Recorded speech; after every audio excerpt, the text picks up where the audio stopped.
देखती आंखों सुनते कानों को अशरफ अली बस्तवी का आदाब। लोकसभा के नतीजे आने के मात्र 12 घंटे के अंदर ही यूपी में बीजेपी की जबरदस्त हार की परतें खुलकर सामने आ गई हैं।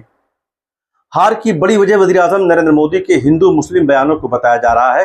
पूरे इलेक्शन के दौरान पीएम ने जिस तरह नफरत का माहौल बनाया, लेकिन मुसलमान खामोश रहे, किसी तरह का कोई रद्द-ए-अमल नहीं दिया, बल्कि पूरी होशमंदी और दानिशमंदी के साथ घरों से निकलकर एकतरफा तौर पर अपोजिशन पार्टियों को वोट किया।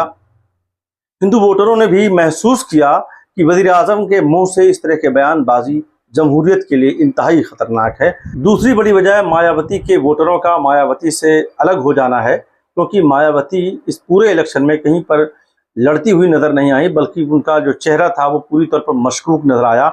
और वोटरों ने ये समझ लिया, बीएसपी के खास तौर से दलित वोटरों ने समझ लिया कि मायावती उनके लिए इलेक्शन नहीं लड़ रही हैं, बल्कि वो बीजेपी को जिताने के लिए लड़ रही हैं।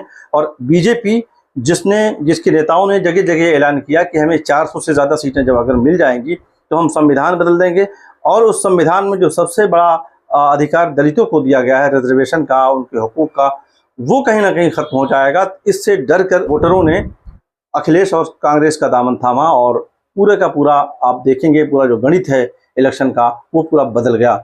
एक बड़ी वजह और भी देखी गई कि मायावती ने इलेक्शन कैंपेन के दौरान आकाश आनंद को उनके एक बयान की वजह से पार्टी से निकाल दिया, और बीजेपी को सीधा सीधा ये संदेश दिया कि हम आकाश आनंद के जैसे लोगों के बयान को हम पसंद नहीं करते हैं, और ये चीज़ बीएसपी के वोटरों को पसंद नहीं आई। एक बड़ी वजह यूपी के नौजवान वोटरों में जॉब को लेकर के नाराजगी भी है। बार बार पर्चे आउट हो रहे हैं, अफसरों की तानाशाही उत्तर प्रदेश में आप जगह जगह देख सकते हैं, नाजायज वसूली हो रही है, हर तबका समाज का परेशान है। लेकिन जो वहाँ की जो सरकार थी उत्तर प्रदेश की, वो किसी चीज़ पर ध्यान नहीं दे रही थी। मैं 21 अप्रैल को उत्तर प्रदेश के दौरे पर था, और ख़ास तौर से लखनऊ में मेरा 2 दिन वहाँ पर रहना हुआ। तो उस 2 दिन के दौरान जितने भी आम और ख़ास लोगों से मेरी मुलाकात हुई, चाहे वो रिक्शे वाला हो, ऑटो वाला हो, या क्या कहते हैं कैब वाला हो, एक आम रेडी पटरी वाला हो, जूस वाला हो, जितने लोग भी मेरे टच में आए, मैंने हर एक से ये बात जानने की कोशिश की कि क्या चल रहा है ज़मीन पर। तो ये जो वहाँ पर सामने चीज़ें आई, तो लोगों को मोर और लेस सबसे ज़्यादा यूपी में जो सरकार थी योगी की, उससे लोग नाराज़ नज़र आए। कहीं ना कहीं उनके अंदर एक बेचैनी थी, रोज़गार को लेकर के, कारोबार को लेकर के परेशानियाँ थीं, और उसको एड्रेस नहीं किया जा रहा था।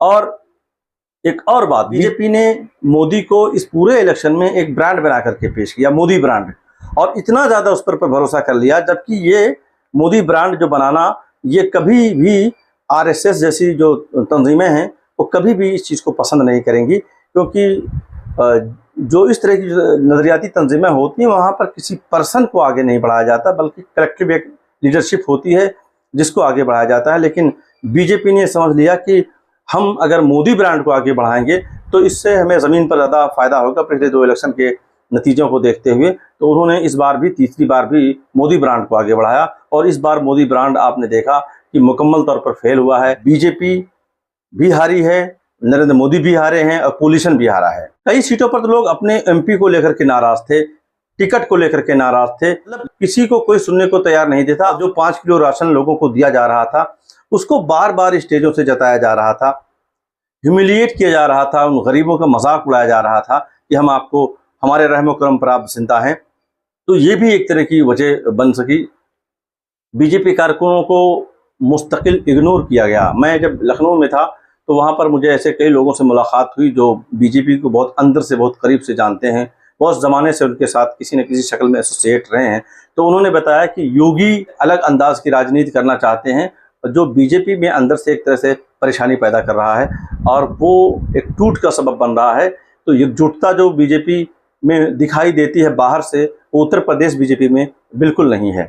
और बीजेपी के जो कारकुन थे पुराने, जब उन्होंने देखा कि हमारी कोई सुनी नहीं जा रही, हमसे पूछा भी नहीं जा रहा है, तो उन्होंने अपने आप को किनारे कर लिया। आपने देखा होगा कि इससे पहले के इलेक्शन में, जब 2019 का इलेक्शन हुआ था, तो उस वक्त बहुत ज़्यादा चर्चा हो रही थी, पन्ना प्रमुखों की बहुत ज़्यादा चर्चा हो रही थी, बूथ पर जो खड़े होने वाले बूथ लेवल के जो कार्यकर्ता हैं उनकी बहुत ज़्यादा चर्चा हो रही थी, आरएसएस की, कि आरएसएस के पूरी एक लॉबी उसके पीछे बैकअप कर रही है बीजेपी को। लेकिन ना तो इस बार आरएसएस की उस लॉबी का जिक्र कहीं पर सामने आया, न पन्ना प्रमुखों की बहुत ज़्यादा चर्चा हुई।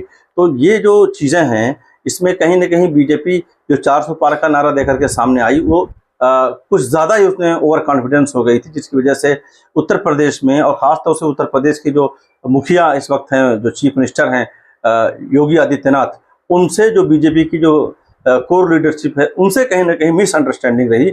इस पूरे इलेक्शन में उन्होंने अपने तौर पर इलेक्शन लड़ा जो मोदी योगी हैं, और वो अलग तरीके से उनको इलेक्शन लड़ाना चाह रहे थे। तो एक कॉन्फ्लिक्ट भी रहा इंटरनली तौर पर, जिसकी वजह से ये नतीजे देखने को मिले हैं। दरअसल राहुल गांधी ने जिस तरह खुद को आम आदमी से जोड़ा और पूरे मुल्क की यात्रा की, उससे लोग उनके करीब आते चले गए। वो समाज के हर आदमी के साथ खड़े नजर आए। ये चीज़ें धीरे धीरे लोगों के दिलों में घर करने लगी, और वो लोगों को राहुल गांधी की बातें पसंद आने लगी, जो वक्त के साथ साथ सोशल मीडिया के जरिए ग्राउंड तक पहुंच रही थी। और उनके चुनावी वादे में लोगों को यकीन हो चला। बीजेपी के लीडरों ने आईन बदलने की बात कही, जो बहुत नीचे तक पहुंच गई, और जिसकी वजह से दलितों में एक खौफ का माहौल पैदा हुआ। और दलित, पिछड़ा और मुसलमान, ये जो एक कॉम्बिनेशन है, और कुछ और भी जो फॉरवर्ड क्लास की जो जातें हैं, जिनको योगी आदित्यनाथ ने बहुत ही परेशान कर रखा था, जिसमें ब्राह्मण का नाम बहुत खास तौर से लिया जाता है, ये तमाम लोग एकजुट हुए और सबने मिलकर के इस बार बीजेपी में उत्तर प्रदेश बीजेपी को सबक सिखाने का काम किया।